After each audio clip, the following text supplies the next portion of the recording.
Okay, ibang tips and tricks naman mga idol sa pag-cut mga idol or pag-marking sa ating tubular mga idol na ginagawang square. Ayan, ganito naman mga idol ang ating skarte sa pag-marking. Ayan, isang ano lang ng eskwela, dalawa agad natin magwitan. Ayan, lahat mga idol ating lalagyan ng marking para masunsun natin at mag-guide tayo sa pagkakating. Ayan, yan ating alisin mga idol. Pagkatapos makat mga idol, so ngayon babalik try natin mga idol yan. Ayan, ilipat natin tayo. Ayan, magpanugma yan mga idol. Ito yung pangalawang diskarte mga idol sa pag-cut mga idol para mabuo natin ang perfect square. O di ba? Okay mga idol. O di ba? Eskuladong mga idol yan.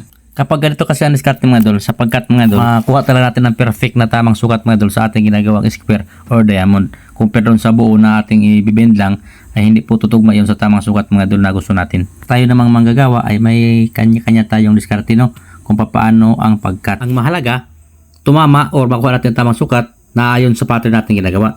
So, yun lang idol. Sana kayo nag-idea. At kung kayo nag-idea, atin naman ibabahagi para magka-idea din ng iba. Salamat! Follow and share!